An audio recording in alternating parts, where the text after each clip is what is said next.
Il y a plusieurs semaines, Sylvain, qui est armurier chez Beretta, m'a contacté pour un projet qui lui tenait à cœur. Il voulait en fait un peu fusionner ses deux passions, donc le tir sportif et l'horlogerie. Moi, c'était aussi quelque chose que j'avais en tête depuis un petit moment, mais je savais pas trop comment le faire, je voulais bien le faire. J'avais pas envie de juste créer une montre avec des références de tir, voilà, avec une cible ou j'en sais rien sur le cadran. Mais voilà, je voulais que ce soit un vrai outil qui puisse réellement servir aux tireurs. Alors moi, j'ai une toute petite expérience dans le tir par rapport à lui, puisque j'ai quand même fait 2 ans de tir sportif au pistolet à 10 mètres, donc c'est ce que vous voyez au JO par exemple, et j'étais dans la réserve de l'armée de terre, donc voilà, je tirais au FAMAS. Là, ça fait 3 ans que j'essaye de m'inscrire dans le club de tir à côté de chez moi, et 3 ans que malheureusement ils prennent pas de nouveaux adhérents tellement ils sont pleins. Ben, ça, c'est plutôt bon signe pour la discipline, j'ai envie de dire. On voit qu'il y a de plus en plus de monde qui s'intéresse à ce sport, donc honnêtement, je trouve ça plutôt cool. Donc dans cette vidéo, je vais vous parler de ce projet sur lequel on bosse depuis quelques semaines. Si vous me suivez sur Instagram, vous êtes déjà au courant normalement, puisque je vous ai déjà un peu teasé, notamment avec les tests qu'on a déjà fait pour voir si les mouvements automatiques de chez Seiko résistent au recul de tous les calibres. Donc c'était la première chose à vérifier. Là, Sylvain, il a tiré des milliers de cartouches avec, même avec des très gros calibres, et ça bouge pas d'un poil, donc de ce côté-là, c'est bon. Donc ensuite, lui et moi, on se parle surtout par WhatsApp, et de temps en temps, on fait des visios pour faire un point. Donc hier, on a fait une visio pour parler de la montre. Je vais vous montrer des passages tout à l'heure, mais d'abord, au début, je lui avais demandé de se présenter, donc je vous mets cet extrait. Alors vas-y Sylvain, vas-y présente-toi, comme ça au moins les gens ils sauront directement qui t'es. Alors je m'appelle Sylvain, je suis armurier, j'ai une chaîne YouTube qui s'appelle Sylvain l'Armurier et donc en fait je suis un ancien cadre qui travaillait en région parisienne et qui a un peu pété les plombs parce que c'était très à la mode de péter les plombs on va dire, qui a décidé de faire quelque chose de sa vie mais quelque chose de réel en fait, d'avoir des réalisations au quotidien, d'avoir des succès au quotidien. C'est quand que t'as arrêté d'être cadre? En 2014, en Ok. 2014 j'ai arrêté ça. Et puis j'ai décidé de me reconvertir en fait dans l'armurerie puisque j'avais en fait c'est lié à ma passion des beaux objets. Mhm. J'ai vraiment la passion des objets bien faits avec de l'intelligence esthétique, qui sont ajustés, qui cliquent, qui claquent. Ouais. Et j'ai trouvé ça dans les armes en fait. Mhm. J'ai trouvé ça super, mais en vérité, j'ai aussi trouvé ça donc dans les montres. Je trouve ça dans les couteaux, dans les briquets ou dans les stylos. Je trouve que c'est Ouais, c'est vrai que ça se les beaux rejoint beaucoup, objets. ouais. Et là, du coup, t'es armurier chez Beretta depuis quand? T'as commencé directement chez eux ou? Alors en fait, donc pour être armurier, tu as une seule école en France pour devenir armurier. Elle Mhm. est à Saint-Étienne, donc j'ai fait cette école-là et en fait Beretta m'a embauché. J'ai eu de la chance, ils m'ont embauché avant même que j'ai fini mon diplôme, Ah, ok. euh, que j'ai quand même fait évidemment. Mais parce Et que t'as fait un donc stage, quelque chose chez eux, une alternance ou? bah, en fait j'ai eu la chance de faire un stage chez eux Ah, voilà. et donc bah du coup ça a créé le lien, le contact et donc ça a marché tout de suite quoi. Ouais. Donc ça fait maintenant 7 ans que je suis armurier chez Beretta. Donc au service après-vente, être armurier chez Beretta, ça veut dire être en face de son étau à réparer ou à améliorer, à modifier ou à régler constamment des armes. Mhm. Je n'ai pas contact, je veux dire, je suis pas un armurier dans une armurerie, j'ai pas de Ouais, contact ouais. avec la clientèle. On a un process qui est très structuré, un peu plus comme finalement comme un garage que comme une armurerie traditionnelle, on va dire, tu vois. Mhm. Et donc grosse passion pour le tir longue distance. Ouais. Je suis complètement mordu à tel point donc que j'ai créé une chaîne vidéo, une chaîne YouTube sur le sujet, grosso modo, où je fais des présentations d'armes, les présentations des compétitions que je fais, etc. En plus, là, en France, on a la chance d'avoir vraiment beaucoup de passionnés de tir longue distance, de plus en plus. C'est une activité qui est en pleine croissance, qui est en plein essor. Enfin, Ouais. tout le tir sportif est en pleine croissance en ce moment, Mhm. vraiment. Et un peu poussé par les Jeux Olympiques, et un peu poussé parce que c'est passionnant en vérité, c'est Bah ouais, vraiment moi je passionnant. vois, j'essaye de m'inscrire dans mon club, ça fait 3 ans là, enfin dans le club qui est à côté de chez moi. Je les entends tirer et tout quand je promène mes chiens, et là je peux même pas m'inscrire, ça fait 3 ans, ils prennent pas les nouveaux adhérents. Ouais, C'est bah, frustrant là. c'est frustrant, c'est un peu la difficulté qu'on a en France, ouais, c'est le manque de capacité à accueillir des nouveaux adhérents. Ouais. Et puis parce que ça ne cesse de croître en vérité, là on va bientôt dépasser les 300 000 adhérents donc à la Fédération française de tir. Mhm. Et puis en plus le tir en France, Bah, au minimum 14, enfin 13 activités, puisque la Fédération française a 12 activités officielles et il y a la 13e qui va bientôt devenir officielle, qui est le tir longue distance, justement. Ouais. À tel point justement que je passe en ce moment une formation pour devenir prof de tir, Mhm. pour proposer même à des gens passionnés comme toi, Ouais. d'avoir l'opportunité d'essayer le tir, tu vois. Ouais, ouais. Ok.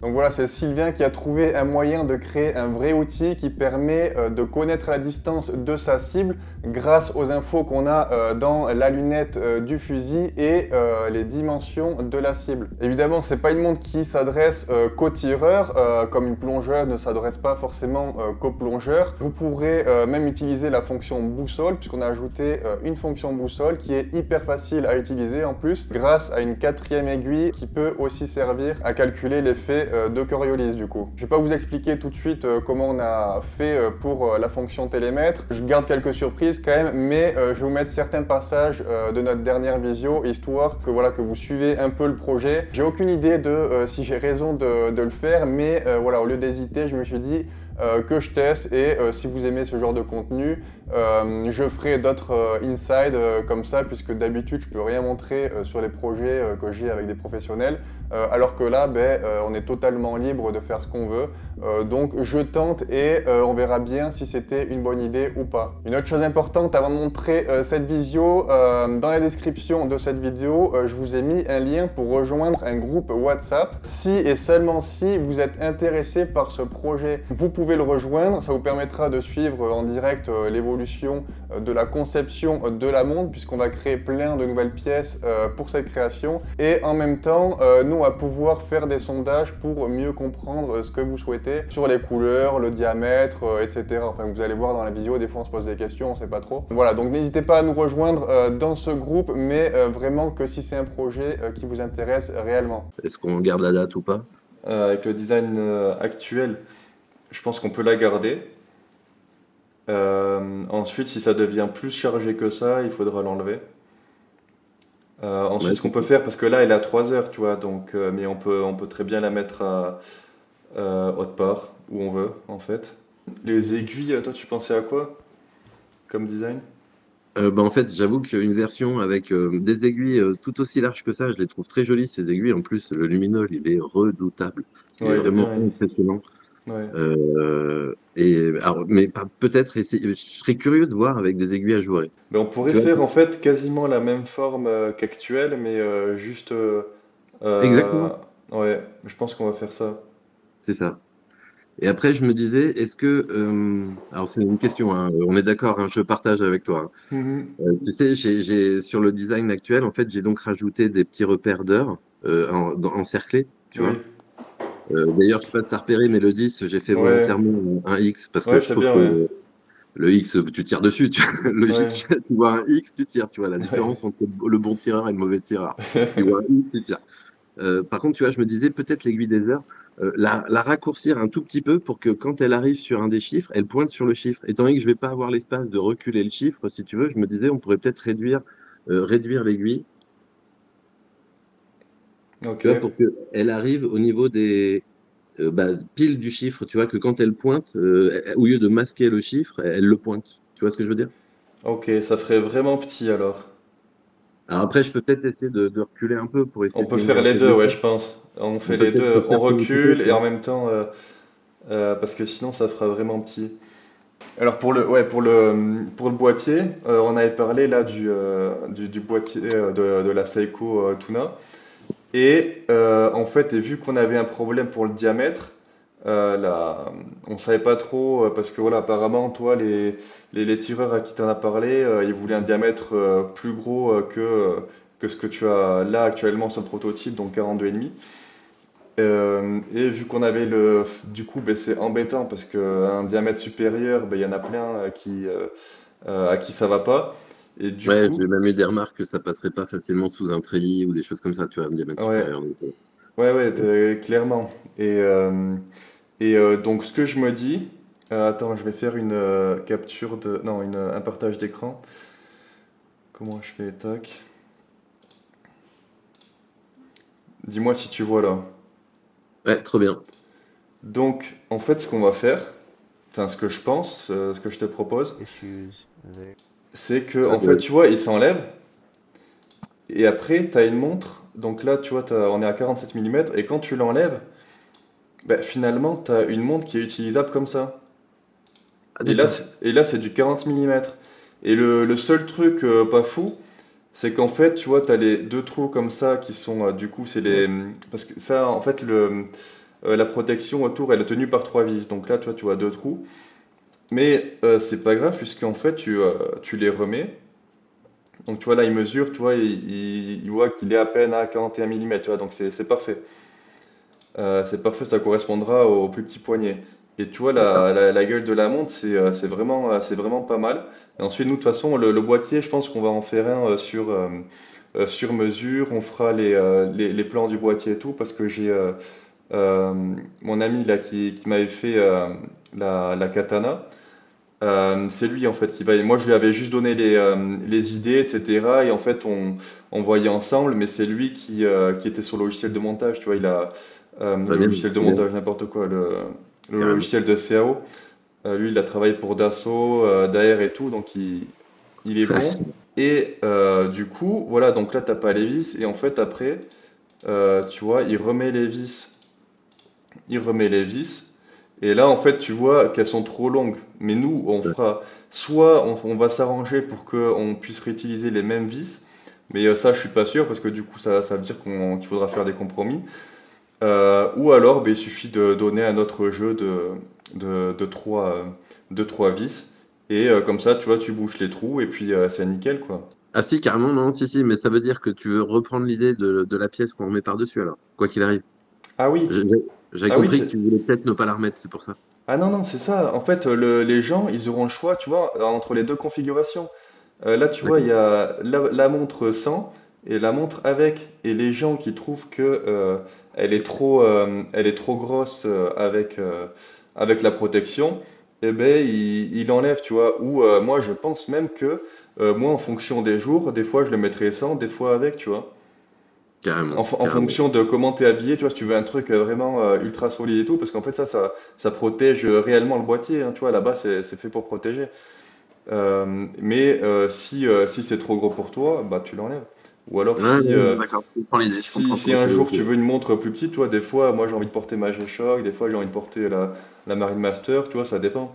Et là, ben, en fait, t'as un peu deux montres en une, quoi, tu vois, en fonction de ce que tu veux sur le moment. Ah oui, d'ailleurs, les militaires, là, si la montre est noire, enfin, si la montre est justement est pas noire, ça va plus les intéresser, non? Ouais, faudrait que je pose la question, mais apparemment, tu sais, ils sont capables de mettre des G-Shock de différentes couleurs, hein. Ils sont pas tous sur les G-Shock noires furtives. Il y en a qui ont des G-Shock vertes fluo. T'as du rouge. Ah bon? Euh, ouais, ouais, ils sont. Alors peut-être qu'en furtif plus pur, Ouais, c'est peut-être peut-être pas le cas, tu pas vois, sur le mais terrain, je bon. pense, parce que... Mm. Ouais, mais enfin, ouais, là, j'avoue que je sais pas. Je sais pas si, j'ai un peu, chacun il va de son son de cloche, quoi. Il y en a qui vont me dire celle-là c'est la bonne taille, d'autres qui me disent qu'elle est trop petite. Ah ouais. Ah ouais, puis c'est vrai que la couronne, j'aimerais bien rajouter le petit, ce que t'en penses, tu sais, le petit up, tu sais, comme sur une lunette, la petite flèche Ouais. avec. C'est vrai que j'y ai pu penser, tiens, je l'ai pas fait. Ouais, ouais, Il y a ton logo dessus pour l'instant, c'est pour ça. ça on le fera, mais ça sera fait par l'usine. Pour les aiguilles, tu veux qu'on fasse quelque chose ou pour l'instant on attend de voir les tests qu'on fait sur les couleurs, les inserts avant de lancer des trucs sur les aiguilles? Pour les aiguilles, ça sera facile, je pense. Donc ça me fait pas peur. Et en plus, je pense que l'idée est bonne. Ça, c'est un truc qu'on fera au dernier moment de toute façon. Ouais. Ouais, ouais, les aiguilles, c'est le dernier truc qu'on fera. Enfin, non, parce qu'il faut quand même que ça se raccorde avec le cadran, mais Ouais, non, ça marche, euh, mais à la limite, moi je vais redessiner le cadran en essayant de reculer un peu les indices, les index d'heure. Je te donnerai du coup la longueur de l'aiguille d'heure. Alors j'avoue que bon, mes secondes off angle, pour moi, je t'assure, si jamais tu changes d'avis, tu vas pas le regretter. ben non. Tous les tireurs vont forcément bien réagir. Mais Ouais, mais j'arrête. on vise pas que les tireurs. C'est ça le problème. Moi, je pense qu'il y a plus de gens qui feront pas du tir qui vont acheter la montre plutôt que des gens qui vont faire du tir. C'est possible, ouais, là, suis vraiment curieux de le savoir, ça, je te jure. Voilà, j'espère que c'est un style de contenu qui vous plaît. Dites-moi en commentaire si c'est le cas. Rejoignez le groupe WhatsApp si vous êtes potentiellement intéressé par cette montre. Vous pouvez aussi aller voir la boutique Bébé Gear. Le lien est aussi en description et on se retrouve très vite pour une nouvelle découverte horlogère.